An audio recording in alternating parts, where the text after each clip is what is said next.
ওই ফিলিস্তিনের দিকে তাকাইয়া দেখো, মায়ের সামনে বাচ্চাকে জবাই করা হয়, বাচ্চার সামনে মা হারা যায়, রক্তের বন্যা, চোখের পানি, চিকিৎসা পায় না, খানা নাই, বাচ্চাগুলো কাঁদে, পানি দাও, পানি। ও আল্লাহর বান্দারা, চোখে পানি আসবে না। ও আল্লাহ, কুদরতের নজর দিয়ে তাকাইয়া দেখে আমার ওই ফিলিস্তিনের মুসলমান ভাই, আমার মা, আমার বোনেরা, ভাইরা, কত কষ্টের কান্না। আয় আল্লাহ, জালেমদের তামাশা দেখে আপনার কি মায়া লাগে না রে মালিক? মেহেরবানি করে জালেমদেরকে আপনি চরম শিক্ষা দিয়ে দেন। আয় আল্লাহ, মুসলমানের উপরে রহমতের চাদর বিছায়া দেন। আয় আল্লাহ, জালেমদের জুলুম থেকে মুসলমানের ঈমান আমল ইজ্জতের হেফাজত করেন আল্লাহ। সারা দুনিয়াবাসীকে আপনি মাফ করে দেন। আয় আল্লাহ, প্রবাসে যারা আছে সবাইকে হেফাজত করেন। আমি আপনাদের সামনে আজ স্মরণ করায় দিলাম সেই ফিলিস্তিনের মুসলমানের চোখের পানি আর রক্ত এক হয়ে গেছে। আমরা আশান্বিত এই জমিনের মধ্যে গোটা পৃথিবী জুড়ে কালেমার পতাকা উড্ডীন হবে, সেদিন বেশি দূরে নয়। একটা দুশমন ইসলামের কথা বলার শক্তি আর থাকবে না। তবে আমাদের ঈমানকে মজবুত করতে হবে। ঈমান মজবুতের প্রথম সিঁড়ি 5 বেলার নামাজ। ঈমান মজবুতের প্রথম সিঁড়ি কি? 5 ওয়াক্ত নামাজ। নামাজ যার সুন্দর, তার আমল আখলাক তার সুন্দর। আমি আজ আপনাদের সামনে আলোচনার জন্য আপনাদের মোটামুটি মুখস্থ করা, মোটামুটি জানেন সূরাতুর রহমানের কয়েক টুকরো আয়াত পড়েছে।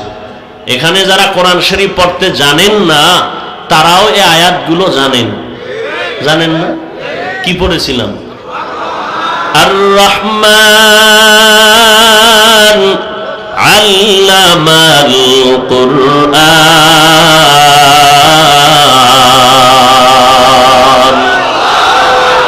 খালাকাল ইনসানা আল্লামাহুল বায়ান।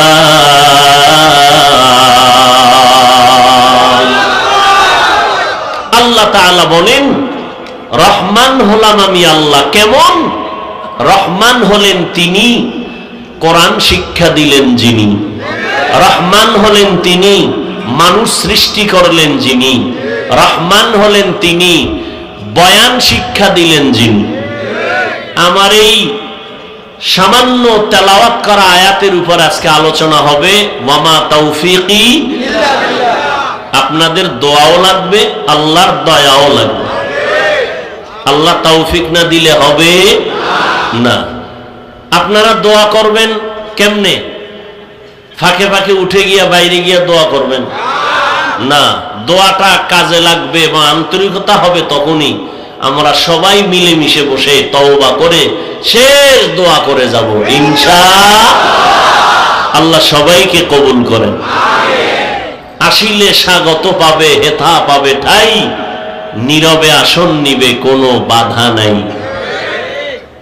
শেষ পর্যন্ত থাকা যাবে ইনশাআল্লাহ। আমি কিন্তু শুরুতেই বলছি, এতগুলো মানুষ এক জায়গায় জমা করে বাবার জন্য, মায়ের জন্য দোয়া করার চান্স বা সুযোগ জীবনে নিজে করতে পারেন নাই, পারবেন বলে আশাও নেই। তবে আজকের এই মজমা, এই মজলিস আমাদের জন্য গনিমত, বড় নেয়ামত। আল্লাহ সবাইকে কবুল করেন। তবে আমার বয়ান আমি আপনাদের দোয়ায় চালাবো, আপনাদের ধৈর্যও লাগবে, দোয়াও লাগবে। তবে আমার বয়ান কমে যাবে যদি কেউ উঠা বসা করেন, তাহলে আমি হাত দুইটা উঠাইয়া মোনাজাতটা দিয়ে চলে যাব। আল্লাহ সবাইকে কবুল করেন। আচ্ছা, উঠার তো কিছুটা কারণ থাকে। আম্মাজান টেলিফোন করছে, এখন অসুস্থ, সেটা ভিন্ন কথা। কিন্তু 4-5 জন একসাথে উঠলে কি 5 জনের মায়ে টেলিফোন করে? খবরদার, সাবধান। এরপরে কারো ঘুমের তৃষ্ণা থাকতে পারে না। আমি তো সব জায়গায় বলি, বাংলাদেশের বাঙালির ঘুম মোবাইল জবাই করে দিয়েছে। রাতে কেউ ঘুমায় না তো। এখন নতুন ভাবে কর্মসূচি হলো, ঘুম হবে ফজরের পর, দিনের ঘুম। কারণ কপাল ফোড়ারও তো একটা সিমটম লাগে। কপাল ফুটতে হইলেও তো কিছু রাস্তা লাগে না। এই রাতের ঘুম মেরে সারা রাত মোবাইলে কবিরা গুনাহ দেখা, এটা রাসূল বলেছেন, খায়রুকুম মান তাআল্লামাল কুরআনা ওয়া আল্লামা। পৃথিবীর মধ্যে তোমাদের থেকে সর্বশ্রেষ্ঠ ওই ব্যক্তি যে কোরআন শিখে অন্যকে শিখায়। এই মজলিস সেই এক মজলিস। এদের মতো সৃষ্টির মধ্যে শ্রেষ্ঠ আর কেউ নেই। আমি আয়াতের তরজমাটা বলে শেষ করলাম, হাদিসের তরজমাটা বললাম। এবার কিছু আনুষঙ্গিক কথা আমি আপনাদেরকে শোনাব। আল্লাহ পাক রব্বুল আলামিন পৃথিবীতে মানুষ সৃষ্টি করে তাদের শ্রেষ্ঠ মর্যাদা দিয়েছেন কে? আল্লাহ। ওয়ালাকাদ কাররামনা বানি আদম ওয়া হামালনাহুম ফিল বাররি ওয়াল বাহরি ওয়া রাযাকনাহুম মিনাত তাইয়্যিবাত ওয়া ফাদ্দালনাহুম আলা কাসীরিম মিম্মান খালাকনা তাফদীলা। বনি আদম বড় দামি। আল্লাহ বলেন, আমি এত সম্মান আর মর্যাদা দান করেছি, জমিনের মধ্যে তাদের জন্য চলার সুন্দর পথ দিয়ে দিলাম, পানির মধ্যে চলার পথের আয়োজন করে দিলাম। যেই লোহা পানির মধ্যে ফেললে ডুবে যায়, ওই লোহার স্টিমার ভাসাইয়া রাখার ব্যবস্থা আমি আল্লাহ করেছি। ব্যবসার মাল নিয়ে নদী পথে এক জায়গা থেকে অন্য জায়গায় যাইবার ব্যবস্থা আমি আল্লাহ করেছি। একটা তুফান আসলে সব মুহূর্তের মধ্যে ধ্বংস হয়ে যাবে। আল্লাহ পাক রব্বুল আলামিন মানুষের সম্মানে পানিটাকে ঠান্ডা করে দিয়েছেন। এই সমুদ্রের পানি, আমার বান্দা তোর থেকে বড় দামি, বেয়াদবিমূলক আচরণ করবি না, খবরদার, আমার বান্দা বড় দুর্বল। ওয়া খুলিকাল ইনসানু যায়ীফা, আমি ইনসানদেরকে বড় দুর্বল করে বানাইছি। এতটা দুর্বল, আমি সব জায়গায় বলি, আসমান আল্লাহ বানাইছেন 7টা। এখান থেকে প্রথম আসমানের দূরত্ব 500 বছরের দূরত্ব। এক একটা আসমান 500 বছরের মতো মোটা। এক এক আসমান থেকে আর এক আসমানের মাঝখানে খালি জায়গা মহাশূন্য, 500 বছরের দূরত্ব। এইভাবে 7টা আসমান রব্বুল আলামিন বানাইয়া টানায় দিছেন। নিচের থেকে কোনো খুঁটি নাই, উপর থেকে কোনো রশির টানাও নাই। আছে? আরে একটা ছোট্ট প্যান্ডেল কতটি বাঁশ লাগাইছে, পারে না এই প্যান্ডেলওয়ালারা আরো লাগায়, আমাকে সামনে লাগায় দেয়। কত জোড়া তালি একটা সামান্য প্যান্ডেলে, আর বিশাল আসমান 7টা। কয়টা? মহাশূন্য 7টা। একটাও খুঁটি আছে? আছে কোনো খুঁটি? কাদের কুদরত দারি বার কামাল, আন্তা রব্বি আন্তা হাসবি জুল জালাল, তুহি কাদের জলিলুল্লাহ জাহাদার, বহর হালে তুহি মেরা নেগাহদার। এই 7টা আসমান, 7টা মহাশূন্য, সাথে আরো 7টা জমিন। যেই মাটি পানির মধ্যে ফেললে ডুবে যায়, ওই মাটির জমিন আল্লাহ পানির উপরে সুন্দর করে টাইট করে দিলেন, নড়াচড়া যেন না করে। আল্লাহ পাহাড় দিয়ে প্যারাক মেরে দিলেন। আলাম নাজআলিল আরদা মিহাদা ওয়াল জিবালা আওতাদা, বড় বড় পাহাড় জমিনটাকে ব্যালেন্স ঠিক করে রেখেছে। কুদরত কার? আল্লাহ বলেন এ বিশাল 7টা আসমান 7টা জমিন আমি আল্লাহর বানাইতে সময় লাগছে 6 দিন। ফি সিত্তাতি আইয়াম, মাত্র 6 দিনে আমি সৃষ্টি করলাম 7 আসমান 7 জমিন। আর তোর মতো বান্দাটা মাত্র 1 হাত হবে না বেশি লম্বা, অথচ তোর মতো বান্দা নরম 1 ফোঁটা নাপাক পানির থেকে মায়ের গর্ভে আমি আল্লাহ তোরে এত আস্তে আস্তে করে বানাইছি। আমি আল্লাহ ওই নাপাক পানিটা মায়ের বাচ্চা দানির মধ্যে নিয়া 40 দিন শোধন করাইয়া এটারে জমাট রক্ত বানাইলাম, এর উপরে গোশতের প্রলেপ দিলাম, এর উপরে হাড্ডি দিলাম, এর উপরে আবার গোশত দিয়া একটা স্ট্রাকচার বানাইলাম। ও বান্দা নজর করে দেখ আমি আল্লাহ কেমন সুন্দর করে তোরে বানাইছি। ও বান্দা নজর করে দেখো তোমার মতো ছোট্ট একটা বাচ্চাকে আমি আল্লাহ মায়ের গর্ভে বানাইতে 6 দিন না 6 মাসের মতো সময় নিয়েছি। এত বিশাল আসমান বানাইতে জমিন বানাইতে 6 দিন, তোমার মতো 1.5 ব্যাটারিরে বানাইতে 6 মাস পর্যন্ত সময় নিল কেন? আল্লাহ বলেন তোর মতো বান্দা বান্দিরে যেই পরিমাণ মোহাব্বত আমি করি আর কাউকে করি না। আমি আল্লাহ এত মোহাব্বত করে বানাইছি, মোহাব্বতের জিনিস ধীরে ধীরে হয়। আল্লাহ এমন সুন্দর করে বানাইছেন যেখানে কান ফিট করা দরকার ওখানে কান দিছেন, যেখানে চক্ষু ফিট করা দরকার ওখানে চক্ষু দিয়েছেন। ও বান্দা নজর করে দেখ দুনিয়াতে আসার আগে তুই কি খাবি? আমি রব্বুল আলামিন মায়ের গর্ভের মধ্যে তোরে প্যাকেট করে আটকায় দিছি যেন কোনো ক্ষতি না হয়, বাতাস ঢুকে তোর ক্ষতি না করে। যে অক্সিজেন ছাড়া তুই বাঁচতে পারো না, মায়ের গর্ভে প্যাকেটের উপরে প্যাকেট লাগায় দিলাম যেন অক্সিজেন ঢুকতে না পারে। তোর পেটে ক্ষুধা লাগছে, আমি মায়ের নাভির সাথে তার লাগায় তোর ক্ষুধা নিবারণ করেছি। দুনিয়াতে যখন আসবি আসার আগে তোর খানার দরকার। তোর আব্বা আম্মা কোনোদিন দোয়া করে নাই আল্লাহ আমারে যেই বাচ্চাটা দেও বাচ্চাটার জন্য রিজিকটা তুমি আগে দিও, কোনোদিন বলে নাই কোনো মা বাপ।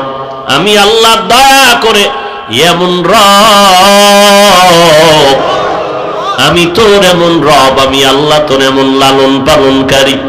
তুই দুনিয়াতে যাওয়ার পর খানার জন্য জানো বান্দা তোর পেরেশানি হতে না হয়, আমি আল্লাহ এমন পিওর খানার আয়োজন করেছি যেই খানার মতো খানার কেউ তৈরি করতে পারে না। দুধের ব্যবস্থা করেছি। দেখছো নিরে গোলাম, আম্মা জান বাচ্চার জন্য সুজি পাকায়, সুজির মধ্যে চিনি লাগে, লবণ লাগে, পানি লাগে। ও বান্দা নজর করে দেখ 2-4 চামচ খাওয়াইয়া সুজিটা আবার আলাদা রেখে দেয়। গরম থাকলে ঠান্ডা করার জন্য ফ্যানের বাতাস দেয়, ঠান্ডা হয়ে গেলে গরম করে চুলায়। 2-4 ঘন্টা পরে মা বলে আর এটা খাওয়ানো যাবে না, ফেলে দাও, বাচ্চার পেট নষ্ট হবে। আর আমি আল্লাহ এমন রব এমন মোহাব্বত করে তোর জন্য দুধের আয়োজন করলাম মায়ের স্তনে। নজর করে দেখ ওই দুধ আমি আল্লাহ পাক কেমন সুন্দর করে দিলাম। এমন খানা যেটা বেশি ঘনও না পাতলাও না, চিনিও লাগবে না, লবণ লাগবে না, আমি আল্লাহ পাক গরম করার এমন ব্যবস্থাও করে দিলাম। এ বান্দা 1 ঘন্টা 2 ঘন্টা 4 ঘন্টা নয়, 2 বছর পর্যন্ত মায়ের দুধ পান করবি। 1 সেকেন্ডের জন্য কখনো দুধ নষ্ট হবে না, তোর পেটের মধ্যে গিয়া ডিস্টার্ব করবে না, রোগের সৃষ্টি হবে না। বরং যত রোগ হবে সব রোগের ঔষধ হলো তোর মায়ের দুধ পান করো। সব রোগ আল্লাহ পাক রব্বুল আলামিনের কুদরতে নিমিষেই ধ্বংস হয়ে যাবে। আল্লাহ এমন ভিটামিন যুক্ত খানা তোমার আমার জন্য তৈরি করেছেন। ও বান্দা নজর করে দেখ আমার আল্লাহ মানুষের এত সম্মান দান করেছেন, জমিনের মধ্যে পানির মধ্যে চলার রাস্তার ব্যবস্থা করলেন। আল্লাহ পাক বলেন ও বান্দা নজর করে দেখো আমি আল্লাহ পাক তোমার জন্য ক্ষুধা মিটানোর খানার আয়োজন করেছি। গরুর পেট আছে, ক্ষুধা আছে, খানা খায়, কুকুরেও খায়, বিড়ালেও খায়, শুকরেও খায়। তোমার পেট আছে, ক্ষুধা আছে, তোমারও খানা লাগবে। তবে গরুর খানাটা তোমার জন্য দেই নাই, কুকুর যে খানা খাবে সেটা তোমার জন্য নয়। আমি পৃথিবীর মধ্যে শ্রেষ্ঠ পিওর খানাটা তোমার জন্য আয়োজন করেছি। তোমার খানাটার মতো পিওর খানা আমি কাউকে দেই নাই। ও বান্দা নজর করে দেখ, সব খানাগুলো কাভারিং করে দিলাম যাতে তোমার পেটে গিয়া ডিস্টার্ব না করে, কারো বদনজর না লাগে। যদি কেউ তাকায় থাকে খাওয়ার সময়, বিসমিল্লাহ পড়ে ইয়াকিনের সাথে খাবি, কোনো নজরে কাজ হবে না। আমি সব খানা প্যাকেটিং করে দিলাম। ও বান্দা তুই ভাত খাবি, গমের রুটি খাবি, আমি আল্লাহ সব কাবার দিয়া গমটারে আটকায় দিলাম, ধানটারে আমি কাবার দিয়ে আটকায় দিলাম চাল। এখান থেকে আমি আল্লাহ রব্বুল আলামিন তোর তরকারিগুলো সুন্দরভাবে দিয়ে দিলাম। ও বান্দা তোর গোশত প্রয়োজন, আমি আল্লাহ সব কাভারিং করে গোশত দিলাম। গরু, মহিষ, দুম্বা, উটের গোশত খাবি, কোনো বাধা নাই। আমি আল্লাহ যত মাছ তোর জন্য ব্যবস্থা করলাম সব কাভারিং করে দিলাম। এরে বান্দা, 3 বেলার খানায় তোর পেটটা ভরবে ঠিক, তবে স্বাস্থ্য বাড়বে না। আমি আল্লাহ তোর চাওয়ার আগে তোর স্বাস্থ্য বাড়ানোর জন্য ভাত বা রুটির পাশাপাশি ভিটামিন ফলের আয়োজন করে দিলাম। এরে বান্দা নজর করে দেখ, এমন সুন্দর ফল, বেদানা, আপেল, কমলা, এত সুন্দর করে কাবার করে দিলাম। মনে দেখ কত মজার জিনিস আমি বানাইলাম। ড্রাগন বানাইছি তোমার জন্য, তাকায় দেখো কত সুন্দর রং লাগায় দিলাম তোমার শরীরের ভিটামিন পরিপূর্ণ হওয়ার জন্য। আমি আল্লাহ আবার সিজনালি ফলেরও ব্যবস্থা করলাম, আমের ব্যবস্থা করলাম, কাঁঠালের আয়োজন করলাম। আমি আল্লাহ সব কিছু মানুষের জন্য করেছি। শুধু তাই না, খানা না, পুরা দুনিয়া সহ সম্মাখলুকত তোমার গোলামির জন্য করেছি। সূর্যটা তোমার জন্য বানাইলাম, চাঁদ তোমার গোলামি করার জন্য বানাইলাম। কারণ তুমি যেই ফল আর ফসল খাইবা, এখানে কালার না হলে মজা লাগবে না। আমি আল্লাহ সূর্যের আলো দিয়া আমি ফলের মধ্যে কালারের ব্যবস্থা করলাম, ফসলের মধ্যে কালারের ব্যবস্থা করলাম, আর চাঁদের আলো দিয়া মজা বানানোর ব্যবস্থা করলাম। যেই আমের মধ্যে চাঁদের আলো বেশি, ওই আমটা মজা বেশি, মিষ্টি বেশি। যেই আমের মধ্যে সূর্যের আলো বেশি, ওটা কালার বেশি। ও বান্দা, আমি সব তোমার জন্য বানাইছি। এবার তোমার একটু জানা দরকার, তোমারে কেন বানাইছি। हकीकत से तू दुनिया बेखबर है, दुनिया की नुमाइश पर नजर है। नमी गुयम के आज दुनिया जुदा बाश, बहरुकारी के बाशी बा खुदा बाश। সব আমাদের জন্য বানাইছেন। এবার আমগো জানার দরকার, আমারে আল্লাহ কেন বানাইছেন। একজনে কয় বিড়ি টানার জন্য, মোবাইল চালানোর জন্য। এরে যুবক, কয়দিন আর যৌবনের বাহাদুরি করবি? আব্বা জানের দিয়ে তাকায় দেখ, দাদার দিয়ে তাকায় দেখ। আল্লাহ গরু পশুরে আকল দেয় নাই, যাচাই করে ভালো মন্দ দেখবে। আল্লাহ মানুষকে এই আকলটা দান করছেন। একটু নজর করে, এত পণ্ডিত তোমরা এত বুদ্ধি নিয়ে চলো, হুজুরদের কথার কোনো মূল্য নাই, কারণ হুজুর মূর্খ, হুজুরের মাথায় বুদ্ধি কম।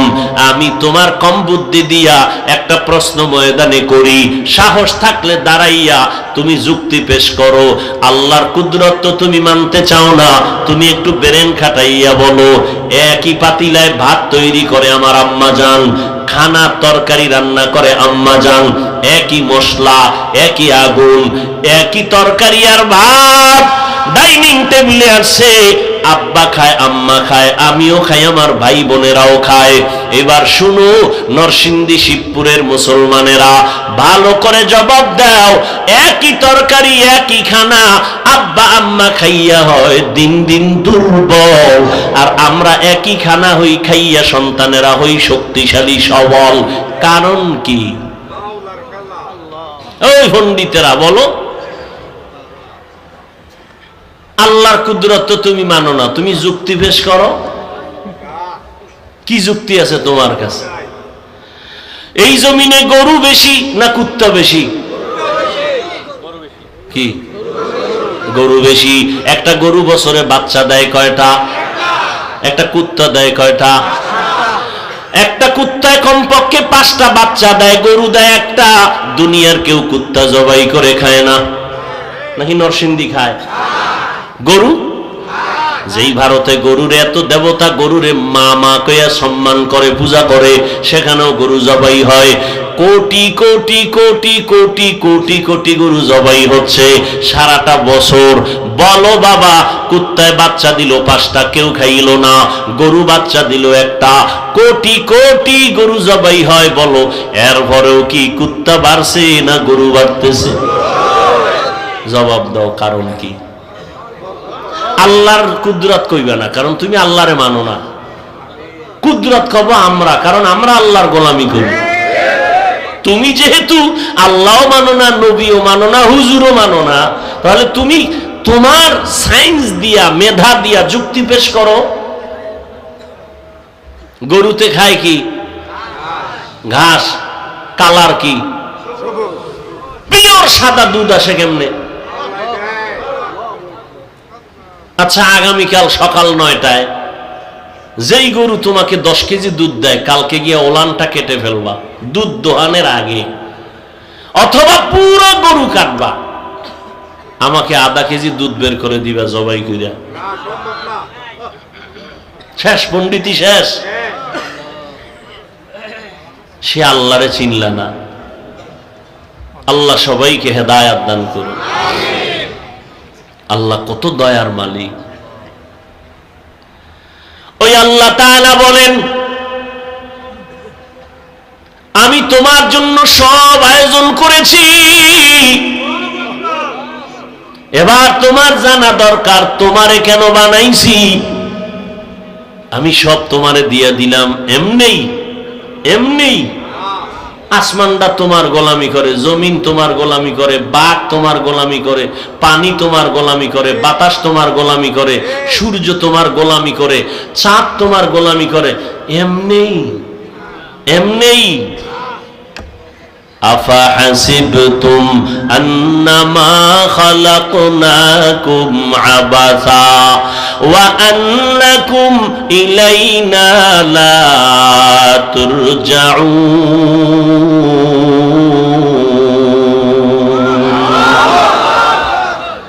আল্লাহ তাআলা বলেন, মানুষ তুমি কি ধারণা করেছো অনর্থক তোমাকে বানিয়েছি? ভালো করে বুঝো, তোমাকে আল্লাহ অনর্থক বানান নাই। আল্লাহ পাক রব্বুল আলামিন বানানোর পেছনে কারণ আছে। ও আল্লাহর বান্দারা, এবার ভালো করে বুঝেন। আমার নবী বলতেছেন, দুনিয়ার মানুষ আল্লাহ এত মর্যাদা দেওয়ার পরে এই মর্যাদা যেন নষ্ট না হয়, আল্লাহ 2টা ব্যবস্থা দিয়েছেন। এই 2 ব্যবস্থা ধরে রাখবা, তোমার সম্মান নষ্ট হবে না। 1 নাম্বার, ব্যক্তি উস্তাদ মেনে চলবা, আর হলো আল্লাহর দেওয়া কিতাব মেনে চলবা। ব্যক্তিদের মধ্যে শ্রেষ্ঠ ব্যক্তি আমার নবী রাহমাতুল লিল আলামিন, আর কিতাবের মধ্যে শ্রেষ্ঠ কিতাব কোরআনুল কারীম। আমার নবীকে 40 বছর পরে কোরআন দিলেন। খুব খেয়াল করেন, কয় বছর পর? 40 বছর পরে আল্লাহ কোরআন দান করলেন।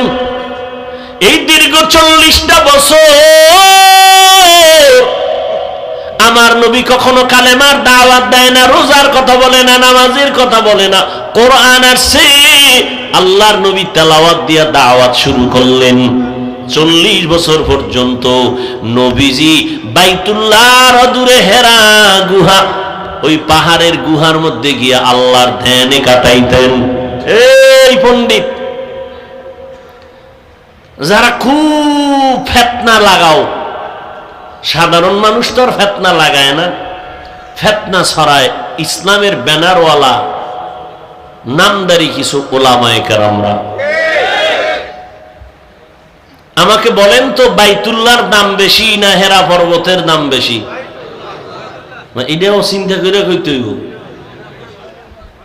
কি হেরা পাহাড়ের দাম বেশি না বাইতুল্লাহ? তুলনাও তো চলে না।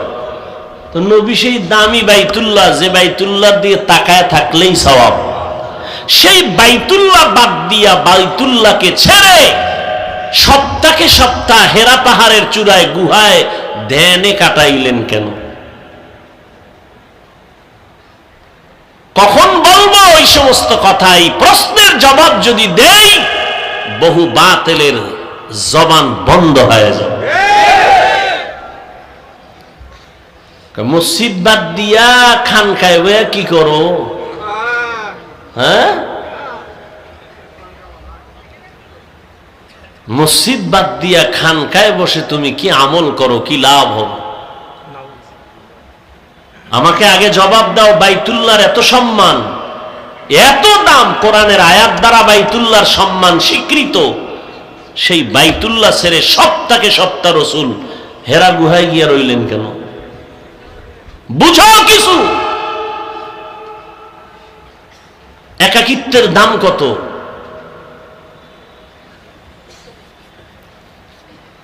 এই যারা পীর মুরিদির বিরোধিতা করে, এরাই ইশারা ইঙ্গিতে এই সমস্ত কথা বলে মানুষকে বিভ্রান্ত করে। আমি তো ওপেন বলি, সারা দেশে যারা বলে ওলিয়া উলিয়া মানি না, এটি কোরআন হাদিসে নাই, এরা ভণ্ড। খুব খেয়াল করেন, ভুল হলে দাঁড়ায় যাবেন, জাবিজ ভাই কথাটা আপনার সুন্নার বাইরে, আমি ভুল স্বীকার করিনি, কোনো প্রেশানি নেই। আল্লাহর নবী কোরআন আসলো, আল্লাহর পক্ষ থেকে দাওয়াত শুরু করলেন। 40-এর আগে না পরে? পরে। নবী কোরআনের দাওয়াত দিচ্ছেন। নবীর দাওয়াতের 1 নাম্বার কর্মসূচি ইয়াতলু আলাইহিম আয়াতিহি, 2 নাম্বার কর্মসূচি ওয়ায়ুযাক্কিহিম। খেয়াল করবেন ভালো করে। নবীর 1 নাম্বার কর্মসূচি কোরআনের তেলাওয়াত উম্মতের শিখাও। 2 নাম্বার কর্মসূচি উম্মতের অন্তর থেকে গুনাহ মুক্ত করাও। উম্মতের গুনাহ থেকে কলবটারে পবিত্র করো, অন্তরকে পরিশুদ্ধ করাও। দোনোটা কার হুকুম? আল্লাহর। কোরআন তেলাওয়াত শিখানো যেমন আল্লাহর ফরজ বিধান, ঠিক অন্তর গুনাহমুক্ত করা, অন্তর ধোলাই করা, পরিশুদ্ধ করা, এটাও আল্লাহর ফরজ হুকুম বিধান। ঠিক নেই? নবীজি তেলাওয়াত শিখাইতে কয় বছর লাগতো? বছর লাগতো? আরে নবী তাওয়াজ্জু দিতেন, সেকেন্ডের মধ্যে নজর দেওয়া মাত্র আল্লাহর কুদরতে তার কলব ফুল চার্জ হয়ে যেত। ভাইরা আমার, এখন সেই কোরআন তেলাওয়াত শিখানোর জন্য বাংলাদেশে কিছু নতুন নতুন আবিষ্কার করা হয়েছে, কিছু ফর্মুলা, যেটা কোরআনেও নাই, হাদিসেও নাই, নবীর যুগেও ছিল না, সাহাবাদের যুগেও ছিল না। কোরআন শিখাইতে গিয়ে আমরা লাল কায়দা পড়াইনি, নুরানিতে পড়াই, আপনাদের বাচ্চাদেরও পড়াই। খুব খেয়াল করবেন, বাচ্চাদেরও পড়াই। নুরানির মধ্যে নেই, কেরাতুল কোরআনে নেই। বাচ্চাগুলো চক সিলাটে লেখে, আলিফ বা তা লেখে, বা 3 ধরনের ভাবে লেখা যায়, তা 3 ভাবে লেখা যায়। এইভাবে একটা অক্ষর মস্ক করায়, 17টা মাখরাজ পড়ায়। এইভাবে পড়াইয়া সন্তানটারে কোরআন শিখায়। নুরানি হেফজখানা মক্তব, বছরে 3টা পরীক্ষা নেয়। সকাল 8টা থেকে 12টা পর্যন্ত ক্লাস, 6-7টা ক্লাস নেয়। ও ভাইজানেরা, এই সিস্টেম তো রসুলের যুগেও ছিল না। বলেন না কেন? রসুলের যুগে ছিল না, সাহাবাদের যুগেও ছিল না, তাবেঈনদের যুগেও ছিল না। কিন্তু ভালো করে বুঝেন, বাংলাদেশ, পুরা বাংলাদেশের মধ্যে একজন আলেমও পাওয়া গেল না। হঠাৎ একদিন মাইকের সামনে দাঁড়াইয়া কোনো আলেম বলছে, এই নুরানিওয়ালারা, তোমগো নুরানি বন্ধ করো, কারণ এটি কোরআন হাদিসে নাই। লাল কায়দা পড়াও কেন? এটি কোরআন হাদিসে নাই, নবীর যুগেও ছিল না, সাহাবাদের যুগেও ছিল না। এই যে 3টা ক্লাস, 5-7টা ক্লাস, 3টা পরীক্ষা, সকাল 8টা থেকে বিকাল 4টা পর্যন্ত, এইভাবে নিয়ম কইরা লাল কায়দা পড়াও, চক সিলেটে লেখাও। নবীর যুগেও ছিল না, সাহাবাদের যুগেও ছিল না। এগুলো বন্ধ করে দাও, বেদাত। একজন আলেমও বলছে, বরং সবাই সহযোগিতা করে। ঠিক নেই? কারণ কি, সবার দিলের মধ্যে এটা ঢুকছে যে লাল কায়দা পড়ুক আর কালা কায়দা পড়ুক, এর দ্বারা উম্মত কোরআন শিখবে। কথা ঠিক? এবার আসেন পরেরটা, কলব থেকে গুনাহমুক্ত করানো নবীর দায়িত্ব। নবী যাকে হাত লাগায় দেয়, মোহাব্বতের তাওয়াজ্জু দেয়, তার কলবে পাওয়ার বেড়ে যায়। কিন্তু বর্তমান দুনিয়ায় আল্লাহওয়ালারা, আহলুল্লাহ যারা, আউলিয়া কেরাম, এরা উম্মতের এই কলব গুনাহ থেকে বাঁচানোর জন্য বিভিন্ন প্রক্রিয়ায়, তরিকায় সবক দেয়। সকালে জিকির করো, সন্ধ্যাবেলা জিকির করো।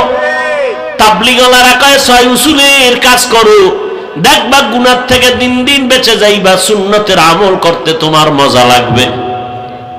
এইবার আমগো দেশের হুজুরেরা মাইক লাগায় কয় এই তাবলীগ বন্ধ করো, কোরআন হাদিসে নাই, নবীর যুগে নাই।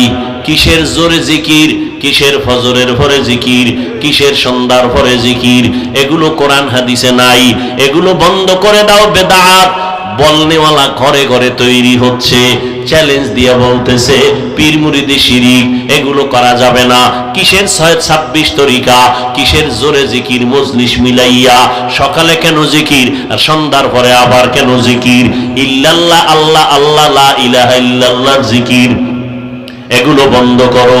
ওই হুজুরকে জিজ্ঞাসা করতে চাই, আপনি যদি বলেন নবীর যুগে না থাকলেই তাহলে বেদাত হবে, বন্ধ করা লাগবে, তাহলে লাল কায়দা ফরানে সেখানে কেন ফতুয়া দিলেন না? নুরানি মাদ্রাসার বিরুদ্ধে কেন বললেন না?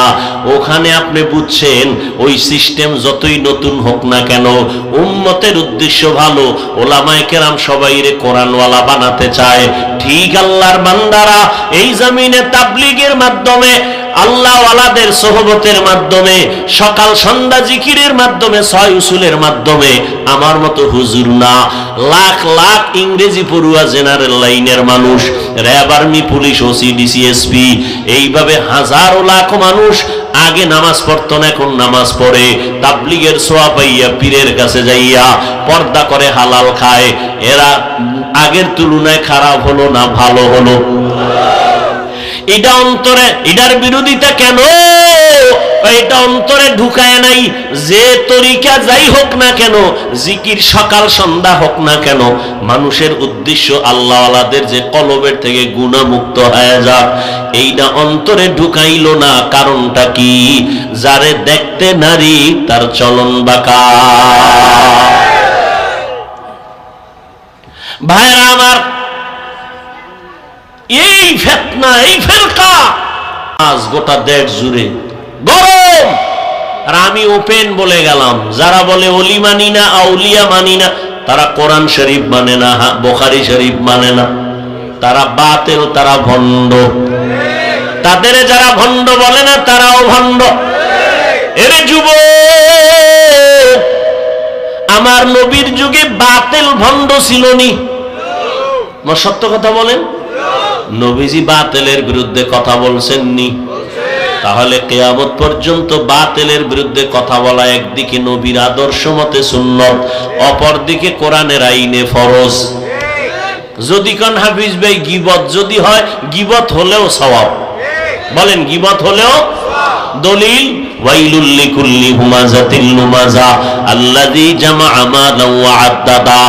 এই সূরাটা তুমি মোবাইলে সার্চ দাও, বাংলায় তাফসীর খুলো, ব্যাখ্যাগুলো পড়ে দেখো। ওই সূরার ব্যাখ্যায় লেখা আছে কোন কোন কারণে গীবত করা যাবে না, কোন কোন কারণে গীবত করাই লাগবে না, করলে গুনাহ হবে। এই সূরার ব্যাখ্যায় সুন্দর করে লেখা আছে। ও আল্লাহর বান্দারা, আল্লাহ পাক রব্বুল আলামিন বলেন, এই কোরআন তেলাওয়াত করে নবী উম্মতের শুনায়, রহমানের কালাম পড়ো।